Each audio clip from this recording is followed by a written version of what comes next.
بسم اللہ الرحمن الرحیم۔ السلام علیکم ورحمۃ اللہ وبرکاتہ۔ دوستو، آج کے ویڈیو میں ہم بتائیں گے کہ 4 مواقع ایسے ہیں جس پر غسل کرنا سنت ہے، اور 7 مواقع ایسے ہیں جس پر غسل کرنا مستحب ہے۔ اس سے پہلے ہم غسل کے فرض بتا چکے ہیں، اور اس سے پہلے ہم غسل کے سنت بتا چکے ہیں۔ اس کو ضرور یاد کریں، کیونکہ یہ علم ہے، اور علم کا سیکھنا ہر مسلمان پر فرض ہے، اور علم کا ایک باب سیکھنا یہ 1000 نوافل سے افضل ہے۔ تو وہ مواقع جس پر غسل کرنا سنت ہے، سب سے پہلے جمعہ کی نماز کے لیے غسل کرنا سنت ہے، اور اسی طرح دونوں عیدوں کی نماز کے لیے غسل کرنا سنت ہے۔ نمبر 3، حج اور عمرہ کے احرام باندھنے سے پہلے، حج کے لیے احرام باندھ رہا ہو یا عمرے کے لیے احرام باندھ رہا ہو، اس سے پہلے غسل کرنا سنت ہے۔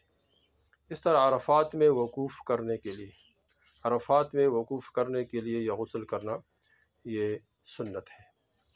اور 7 مواقع ایسے ہیں جس پر غسل کرنا مستحب، یعنی 7 مواقع ایسے ہیں جس پر غسل کرنا مستحب ہے۔ نمبر 1، شب برات یعنی 15 شعبان کی رات، اس پر غسل کرنا مستحب ہے۔ نمبر 2، عرفہ کی رات میں یعنی 9 ذی الحجہ کی رات میں، یہ غسل کرنا بھی مستحب ہے۔ اس طرح نمبر 3، سورج گرہن اور چاند گرہن کی نماز کے لیے غسل کرنا مستحب ہے۔ سورج گرہن ہو، اسی طرح چاند گرہن ہو تو اس کے نماز کے لیے غسل کرنا مستحب ہے۔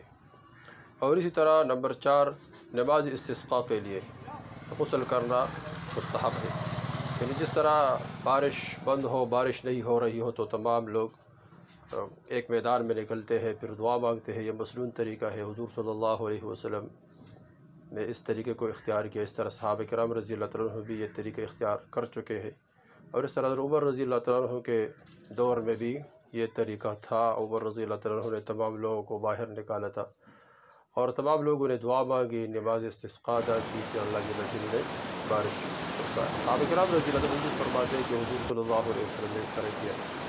تو نماز استسقاء کے لیے غسل کرنا مستحب ہے۔ اس طرح 5واں، مکہ مکرمہ یا مدینہ منورہ میں داخل ہونے سے پہلے غسل کرنا مستحب ہے۔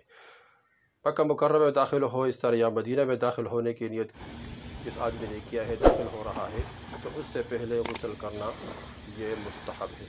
6 نمبر، میت کو غسل دینے کے بعد، کسی نے میت کو غسل دیا تو اس کے بعد غسل کرنا مستحب ہے۔ اور نمبر 7، کافر کو اسلام لانے کے بعد۔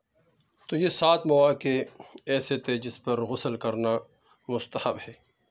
دوستو، اس کو خود سیکھیں اور آگے شیئر کریں تاکہ سب مسلمانوں کو فائدہ ہو، اور سب مسلمان اس کو سیکھیں اور اس پر عمل کریں۔ والسلام۔